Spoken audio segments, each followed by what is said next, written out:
That towering crown of the Himalayas looms like a silent sentinel, beckoning brave souls to test their grit against the unforgiving heavens above.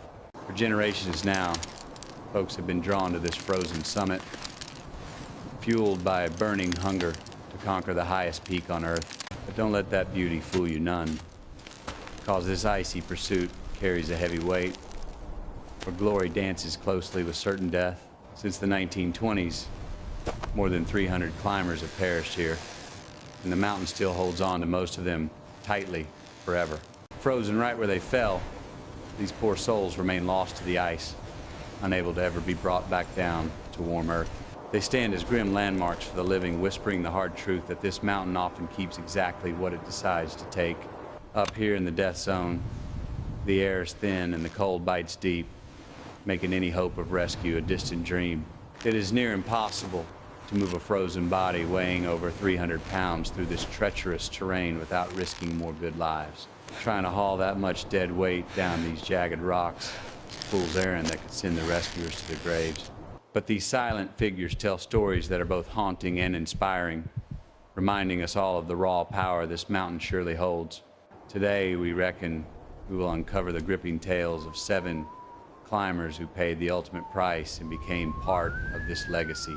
Let us start with body number 7, a young British climber named David Sharp, who stared down the mountain in 2006. He came here on a shoestring budget, trusting his own grit more than a support team, risking everything for a shot at glory. Climbing without a full team or enough oxygen bottles left him dangerously exposed to the elements, walking a fine line with the reaper. He made the summit on May 15th, but on his way down, darkness and exhaustion caught him, forcing him to find some shelter. He crawled into a small rocky alcove known as Green Boots Cave, huddling there for hours while his life slowly drained away cold. Over 40 climbers walked right past him that day, mistaking his still form for a corpse, unaware a heart was still beating inside. The brutal cold and thin air made rescue nearly impossible, turning a place of rest into a permanent tomb for this brave soul. In such unforgiving conditions, there was simply no way to bring him down, leaving him to become another ghost on the high ridge. Now we turn our eyes to the south summit, where a sheer drop into the southwest face waits to swallow any misstep made. Rob Hall and Andy Harris scrambled down to a small saddle below the south summit, desperate to find some cover from the raging storm. While Rob tried to catch some sleep, Andy started seeing things that were not there, his mind unraveling in the thin, freezing air. The lack of oxygen played tricks on his mind, causing him to strip off his clothes despite the bone-chilling cold gnawing at him. Nobody knows for sure how the young guy had met his end, but folks speculate he wandered off the edge, lost in his confusion. He might have broken through a fragile cornice and plunged straight down the Kangsung face, disappearing into the white abyss without a sound. Rob Hall hunkered down and endured a night of sub-zero temperatures and screaming winds that would have killed a lesser man stone dead. Against all the odds, he made it through the darkness, still breathing when the sun finally broke over the horizon on May 11th. He called down to base camp, confirming that Doug was gone and Andy had vanished, but he was too weak to move himself. His oxygen regulator had frozen solid in the night, leaving him stranded high up without a functioning supply to help him fight the cold. Down at Camp 4, brave Sherpas launched a heroic rescue attempt, battling 40-knot winds to try and bring life-saving oxygen up to Rob.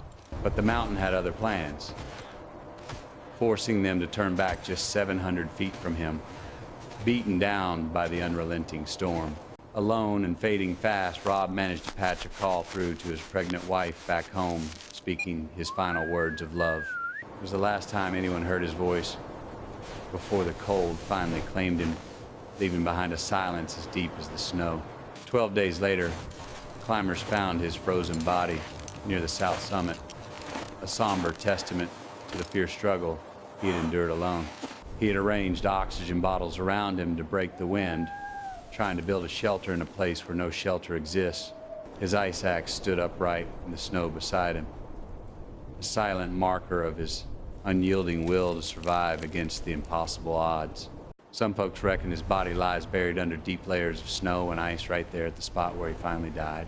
Others say he might have been moved off the main trail, shielding his resting place from the prying eyes of future climbers passing. On May 24th, climbers Ian Woodall and Kathy O'Dowd stumbled upon a woman lying in the snow, high up in the death zone. At first, they thought she was gone, but then they saw her move and heard her muttering, realizing with shock she was alive. They spent an hour trying to help her, but she was barely clinging to life, begging them with her last breath not to leave. With the cold biting and safety far away, they had no choice but to turn their backs and leave her to the mountain. She was left lying there in the snow, clipped to the guide rope, her lifeless form looking like a wax figure frozen in time.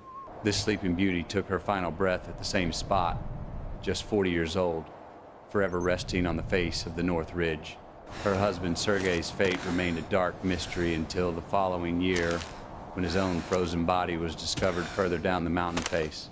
It seemed he had fallen to his death in the darkness while desperately trying to save his wife from the grip of the ice. For nearly 10 long years, her body remained right there on the climbing route, a haunting reminder of the harsh realities of this place. Tormented by the memory of leaving her behind, Ian Woodall returned to the mountain in 2007 on a mission to bury her. He found her body and performed a brief ritual before moving her to a lower spot, hiding her away from the eyes of climbers. Now we reckon we should talk about body number 2, the legendary George Mallory, whose story is echoed through these peaks for decades now. Back in June of 1924, George Mallory and Sandy Irvine set out on an expedition that would etch their names in history books. Their bold aim was to become the very first humans to stand on top of the world, conquering the mighty summit of Mount Everest. When folks asked Mallory why he wanted to climb that rock, his famous answer, simply because it is there, captured the world's imagination.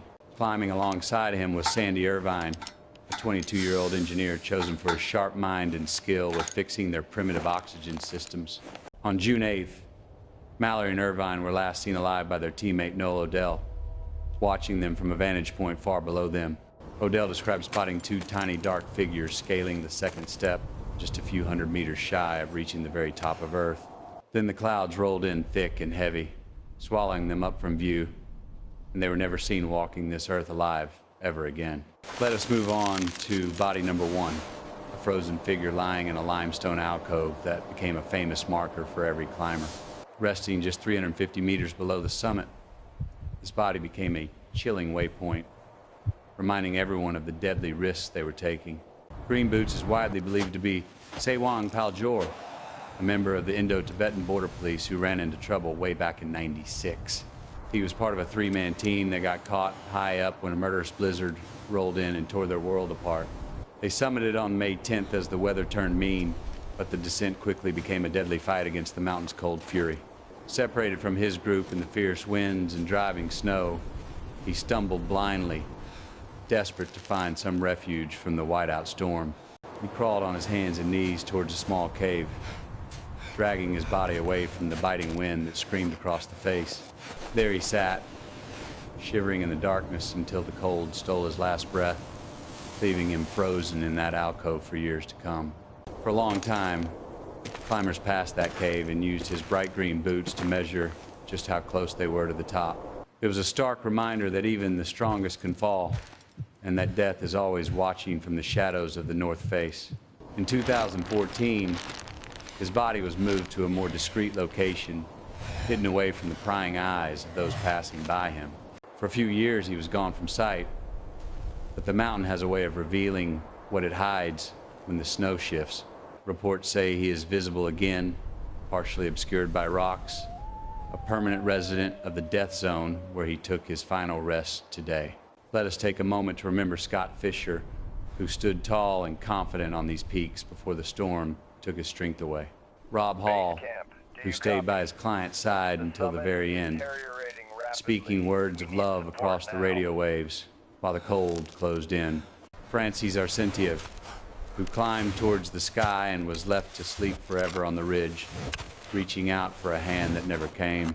Hannelore Schmatz, who sat down to rest and never got up, watching the horizon with unseeing eyes as the years rolled slowly on by. And David Sharp, who huddled in the cave of Green Boots, hoping for a rescue that the mountain simply would not allow to happen. These frozen dreams lie scattered across the high slopes, artifacts of ambition that tell a story of human courage and terrible, tragic loss. When the storms roll in and the wind howls like a banshee, you can almost hear their voices whispering in the cold, thin air. Every step taken on this ice is a battle of will, where a single mistake can mean the difference between life and eternal sleep. Standing on the summit, looking out at the curvature of the earth, it is easy to understand why they risked it all for this view. The mountain stands alone under the stars, silent and indifferent to the lives it has claimed, keeping its secrets buried deep in the ice. In October of '79, Hannelore Schmatz and Ray Jennett stood high on the ridge, their strength fading fast as the sun dipped low. Ray could go no further, his legs giving out at 27,000 feet, collapsing into the snow despite the pleas to keep moving. With darkness falling and no tent to shelter them, they huddled together in the open, shivering violently as the frost began to bite hard. Hannelore sat leaning against her pack, staring out into the void with eyes that would soon see nothing but the eternal white silence. When the morning light finally broke, Ray lay buried under a shroud of ice. His journey ended right there, in that cold, high grave. The Sherpa, barely alive himself, had to make the heart-wrenching choice to descend alone, leaving two souls behind to the mercy of the mountain. For years, Hannelore remained sitting there, her hair blowing in the wind, a chilling sentinel known to all who climbed the southern route. Many a climber was startled to see a woman sitting calm as you please, only to realize she was frozen solid to the rock. Time and wind eventually pushed her to the very edge, leaving her perched precariously over the drop of the sheer Kangshung face below. One day the wind finally took her, sweeping her body over the edge and down into the abyss, erasing her from the ridge forever. Now let us speak of Scott Fisher, a legend in his own right, who stood on top of the world in May of '96. But the summit had taken everything he had, leaving him drained and stumbling as his guide, Lopsang, urged him to get down fast. A storm was brewing fierce and dark, and Lopsang had to drag Scott down the ridge, fighting tooth and nail against the rising gale. They made it as far as the balcony before Scott collapsed completely, his strength gone, unable to take even one more step towards safety. That night, delirium set in deep, and he began tearing off his clothes. A cruel trick the mind plays when the cold claims you. Down below, Anatoly Bukrev refused to give up, climbing back up into the teeth of the blizzard alone to try and save his friend. When he reached the ledge, it was too late, for Scott lay still with ice masking his face, his spirit already gone from him. With a heavy heart, Anatoly covered his friend's face with a pack and collected his camera, a final act of respect for the fallen. The storm cleared to reveal a silent mound of snow where a giant of a man once stood, now just part of the landscape. His memory lives on in the stones of the memorial cairn, while his body rests high above, forever watching over the peaks he loved. On the roof of the world, the sun dipped low while their oxygen tanks ran dangerously empty, signaling a desperate fight for survival ahead. Ray stumbled hard on the ridge, his legs turning to jelly as the mountain demanded a toll he simply did not have to pay. He slumped down in the snow at 27,000 feet, shaking his head and telling the others he could not go on any further. Hannelore and the Sherpa pulled at his harness, begging him to stand, but he was dead weight against the rising fury of the storm. Night fell like a hammer, forcing them to huddle together in a shallow hole, shivering as the wind tried to strip their heat away. Sometime in the darkness, the shivering stopped for Ray, and he drifted off into that deep, cold sleep from which no man ever wakes. Dawn revealed a frozen statue where a man had been leaving the survivors to face the terrifying truth that they were now alone. With heavy hearts, they turned their backs on him, stumbling down the ice with frostbitten feet, praying they might make it to the tents. But Hannelore was spent, and she sat down to rest one last time, leaning back against her pack as if watching the sun rise. She stayed right there for years, a silent warning to others, until the wind finally swept her away down the face of the mountain. Now let us look at the story of Taeyong Paljor, a border policeman who climbed into a nightmare on the northeast ridge that day. He and his team moved up the rock steps with steady purpose, unaware that a monster storm was brewing just below the horizon line. The sky turned black and the wind began to scream, separating him from his brothers and leaving him blind in a swirling white hell. He stumbled through the gale, tripping over hidden rocks and gasping for air that was not there, lost in the death zone entirely. He found a small limestone cave and crawled inside, curling up tight to try and hide from the biting wind that froze his bones. But the cold found him anyway, and he froze right there in that fetal tuck, wearing those bright green boots that would become famous.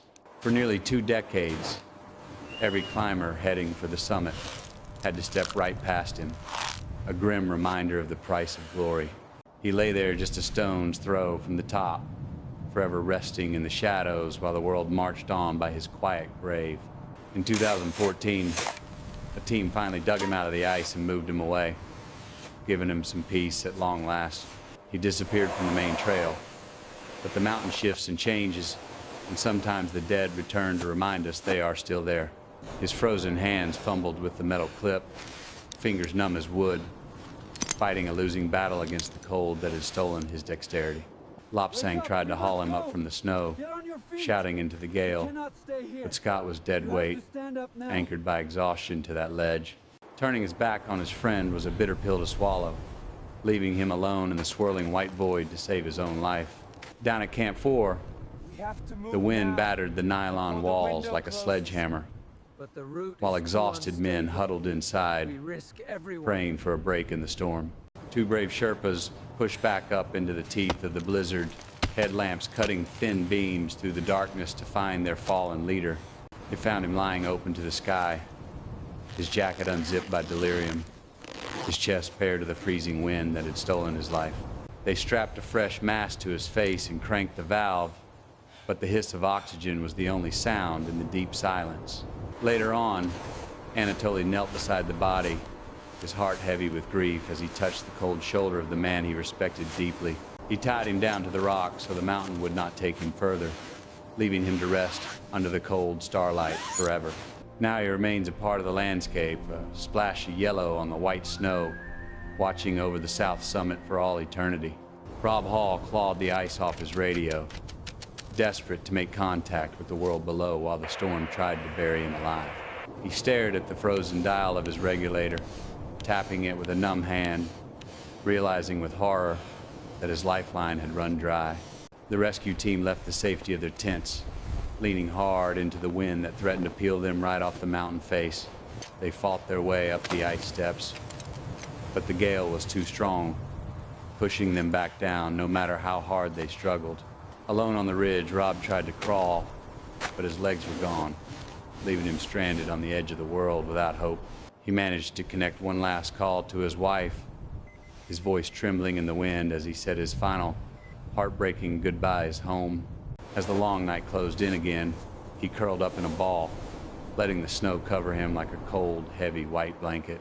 12 days later, under a clear blue sky, climbers found him resting there, looking peaceful despite the hell he had endured alone up there.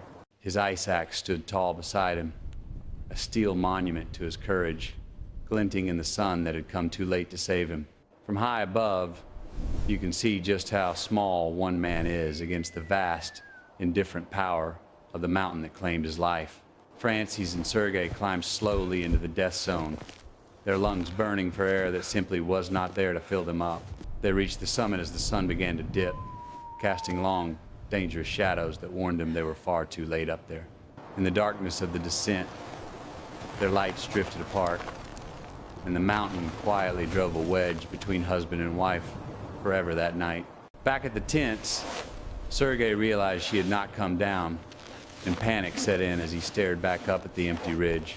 Without a second thought, he grabbed oxygen and turned back around, climbing alone into the teeth of the storm to find his lost love.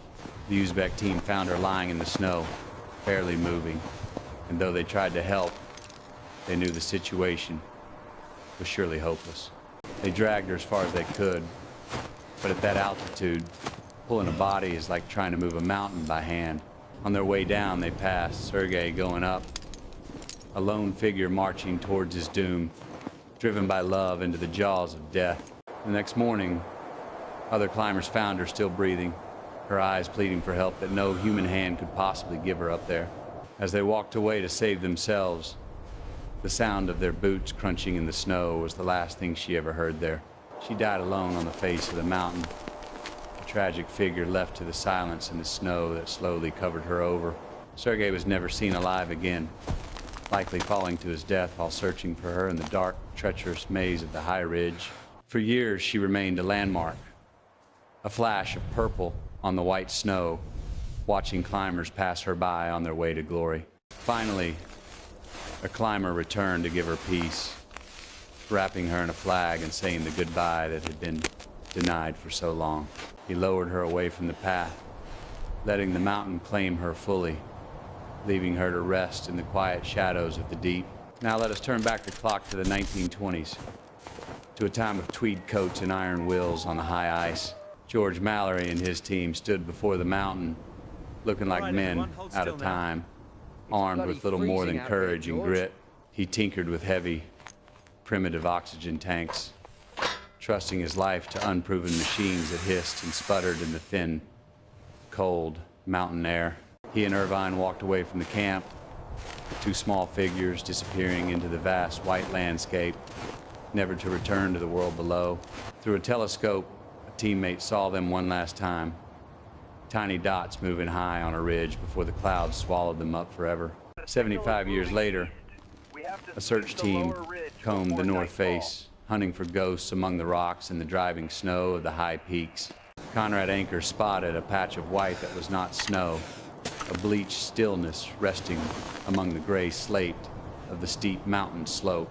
It was George Mallory himself, his body preserved like marble by the cold, his tattered wool clothing fluttering softly in the restless mountain wind. A broken rope around his waist told the violent tale of a fall that stopped his heart but could not break his legendary spirit. His leg was snapped clean in two, a terrible injury that surely grounded him on this lonely spot far from any hope of rescue. Yet he had crossed his good leg over the broken one, a final conscious act to protect his injury while he waited for the end. In his pocket they found his goggles, meaning he was likely descending in the dark when gravity finally claimed him for the long sleep. But the one thing missing was the picture of his wife he promised to leave on the summit, a mystery that still endures today. Did he make it to the top and leave her smiling face there before the darkness fell, or did the mountain stop him short? The team buried him right where he lay, covering a legend with heavy stones and leaving him to his eternal watch over the world. Years later, a team went up to move green boots, digging his frozen form out of the ice to give him some dignity back. For a while, that famous limestone cave stood empty, a hollow void where a man once sat shivering as his life faded to black. But the mountain is restless, and recent climbers say he has emerged again, a silent orange shape watching from the rubble below the trail. Their names are carved into stone at base camp, but their spirits are etched into the ice high above, where the wind never dies. We remember Scott Fisher, who lived life large and loud, standing on the edge of the world before the storm took his breath away. We think of Rob Hall, who sacrificed everything to stay with a friend, whispering his love across the radio waves into the cold night. And Francys, the sleeping beauty, who climbed for a dream and paid for it with a lonely death on the roof of the world. Then there's Mallory, walking into the mist, a ghost who may have touched the sky before the earth rose up to meet him. These frozen dreams are scattered across the peaks, artifacts of human ambition that serve as both a warning and a tribute to our courage. What drives a person to risk it all for a few moments on a summit where the air is too thin to keep breathing? Maybe it is the deep hunger to touch the heavens, or just a need to leave a mark on a world that does not care. Whatever calls them up to these heights, they leave behind a legacy written in courage and frozen in the eternal ice of the high peaks. Every step is a gamble with fate, and every breath is a stolen treasure in a land where human life was never meant to be. They remind us that the human spirit is stronger than the cold, pushing us to go where we surely have no business ever being. So when you look up at that mighty crown of snow, remember the silent souls who stay there, guarding the roof of the world forever. For on the slopes of Mount Everest, the dead do not just sleep in the dark, they wait to tell their stories to the wind.